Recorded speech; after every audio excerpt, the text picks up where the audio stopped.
ನಮಸ್ಕಾರ ವೀಕ್ಷಕರೇ, welcome to ನಮಸ್ತೆ ಇಂಡಿಯಾ ಕುಕಿಂಗ್ ಚಾನಲ್. ಇವತ್ತು ನಮ್ಮ ಚಾನಲ್ನಲ್ಲಿ ಮೈದಾ ಹಿಟ್ಟಿನಿಂದ ಪರೋಟ ಮಾಡೋದು ಹೇಗೆ ಅನ್ನೋದನ್ನು ನೋಡೋಣ. ಈ ರೀತಿ ಅಗಲವಾದ ಪಾತ್ರೆಯಲ್ಲಿ 1/4 ಲೋಟದಷ್ಟು ನೀರನ್ನು ಹಾಕ್ತಾ ಇದ್ದೀನಿ. ಅಂದಾಜಿಗೆ 300 ml ಅಷ್ಟಿದೆ.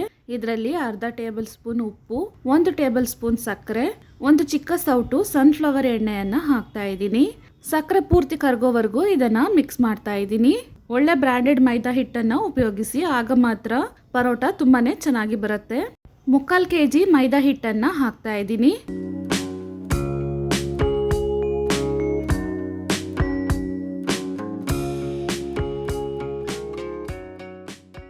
ನೋಡಿ, ಹಿಟ್ಟನ್ನು ಈ ಹದಕ್ಕೆ ಕಲಿಸ್ಕೊಬೇಕು. ತೀರಾ ಗಟ್ಟಿನೂ ಇರಬಾರ್ದು, ತೀರಾ ಅಂಟೋ ರೀತಿನೂ ಇರಬಾರ್ದು. ಇದನ್ನು ಒಂದು 10 ನಿಮಿಷ ಚೆನ್ನಾಗಿ ನಾದ್ಕೊಬೇಕು. 5 ನಿಮಿಷ ಆದಮೇಲೆ ನೋಡಿ ಈ ರೀತಿ ಆಗಿದೆ. 10 ನಿಮಿಷ ಆದಮೇಲೆ ಇಷ್ಟು ಸಾಫ್ಟಾಗಿ ಇದನ್ನು ನಾದ್ಕೊಂಡಿದ್ದೀನಿ.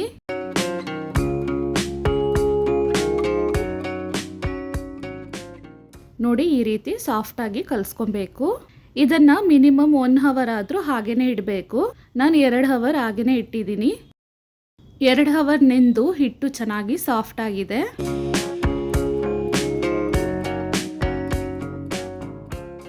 ಇವಾಗ ಪರೋಟವನ್ನು ಮಾಡೋದಕ್ಕೆ ಸ್ಟಾರ್ಟ್ ಮಾಡೋಣ. ಒಂದೇ ರೀತಿಯ ಉಂಡೆಗಳನ್ನು ಮಾಡ್ಕೊಳ್ತಾ ಇದ್ದೀನಿ.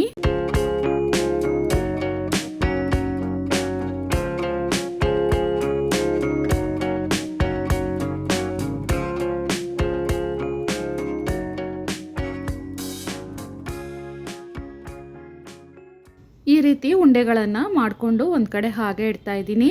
ಇದಾದಮೇಲೆ ಒಂದು ಕಪ್ನಲ್ಲಿ 2 ಸ್ಪೂನ್ ಕಾರ್ನ್ ಸ್ಟಾರ್ಚ್ ಅಂದರೆ ಕಾರ್ನ್ಫ್ಲೋರನ್ನು ಹಾಕ್ತಾ ಇದ್ದೀನಿ. ಇದರಲ್ಲಿ ಎಣ್ಣೆಯನ್ನು ಹಾಕಿ ಚೆನ್ನಾಗಿ ಮಿಕ್ಸ್ ಮಾಡ್ಕೊಬೇಕು. ನೋಡಿ, ಈ ಹದಕ್ಕೆ ಕಲಿಸ್ಕೊಬೇಕು. ಮಣೆಯ ಮೇಲೆ ಸ್ವಲ್ಪ ಮೈದಾ ಹಿಟ್ಟನ್ನು ಹಾಕಿ ಚಪಾತಿಯನ್ನು ಎಷ್ಟು ತೆಳ್ಳಗೆ ಆಗುತ್ತೋ ಅಷ್ಟು ತೆಳ್ಳಗೆ ಲಟ್ಟಿಸ್ಕೊಬೇಕು.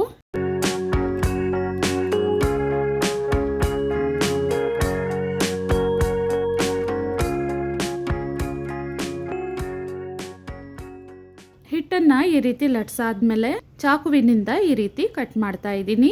2 ತುದಿಗಳಲ್ಲಿ ಸ್ವಲ್ಪ ಹಿಟ್ಟನ್ನು ಬಿಟ್ಟು ಈ ರೀತಿ ಮಧ್ಯದಲ್ಲಿ ಕಟ್ ಮಾಡ್ತಾ ಇದ್ದೀನಿ.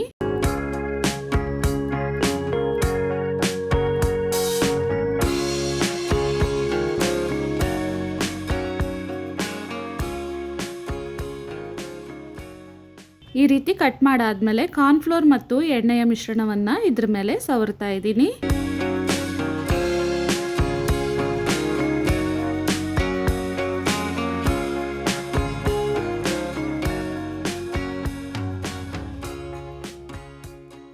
ಕಟ್ ಮಾಡಿರುವ ಹಿಟ್ಟನ್ನು ಈ ರೀತಿ ಮಣೆಯಿಂದ ತೆಗಿಬೇಕು.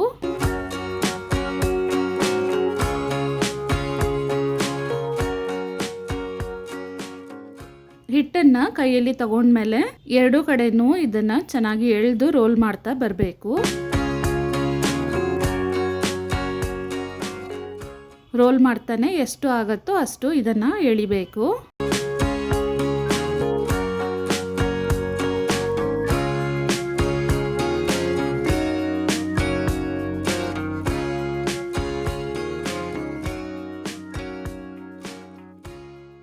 ನೋಡಿ, ಈ ರೀತಿ ಮಾಡ್ಕೊಬೇಕು. ಇದೇ ರೀತಿ 4 ಉಂಡೆಗಳಿಂದ ಮಾಡ್ಕೊಳ್ತೀನಿ.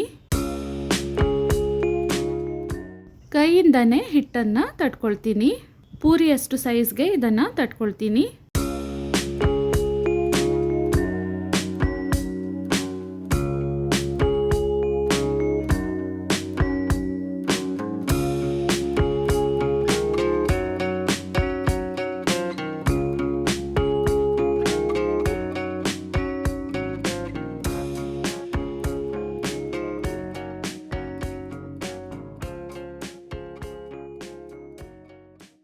ನಾನು ಇವತ್ತು ಪ್ಯಾನ್ನಲ್ಲಿ ಬೇಯಿಸ್ತಾ ಇದ್ದೀನಿ. ನಾರ್ಮಲ್ ತವಾದಲ್ಲಿನೇ ಇದನ್ನು ಬೇಯಿಸ್ಕೊಬಹುದು. ಲೈಟಾಗಿ ಎಣ್ಣೆಯನ್ನು ಸವರ್ತಾ ಇದ್ದೀನಿ. ತಟ್ಟಿರುವ 4 ಚಪಾತಿಗಳನ್ನು ಒಂದೇ ಬಾರಿ ಹಾಕ್ತಾ ಇದ್ದೀನಿ. ಸ್ವಲ್ಪ ಬೆಂದ ಮೇಲೆ ಇದನ್ನು ತಿರುಗಿಸಿ ಹಾಕಿ ಇದ್ರ ಮೇಲೆ ಸನ್ಫ್ಲವರ್ ಎಣ್ಣೆಯನ್ನು ಹಾಕ್ತಾ ಇದ್ದೀನಿ. ಎಣ್ಣೆಯನ್ನು ಹಾಕಿ ಚೆನ್ನಾಗಿ ಹಚ್ಚಿದ ಮೇಲೆ ಮತ್ತೆ ತಿರುಗಿಸಿ ಹಾಕಿ ಇನ್ನೊಂದು ಕಡೆನೂ ಎಣ್ಣೆಯನ್ನು ಹಾಕಬೇಕು.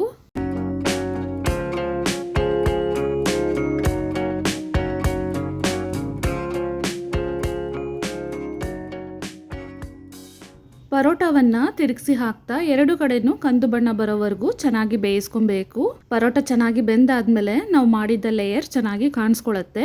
ಅಲ್ಲಿವರೆಗೂ ಇದನ್ನು ಬೇಯಿಸಬೇಕು. ನೋಡಿ ಇವಾಗ ಆಗಿದೆ. ಸ್ಟವನ್ನು ಆಫ್ ಮಾಡಿದ್ದೀನಿ. ನೋಡಿ ಎಲ್ಲ ಕಡೆನೂ ಒಂದೇ ರೀತಿ ಬೆಂದಿದೆ.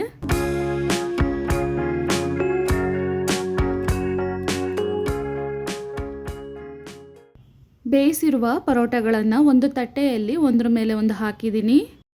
ಪರೋಟ ಬಿಸಿ ಇರಬೇಕಾದ್ರೇ ಎರಡು ಕೈಯಿಂದ ಈ ರೀತಿ ಮಾಡಬೇಕು. ಹೀಗೆ ಮಾಡಿದಾಗ ಲೇಯರ್ಸ್ ಚೆನ್ನಾಗಿ ಬಿಟ್ಕೊಂಬರುತ್ತೆ.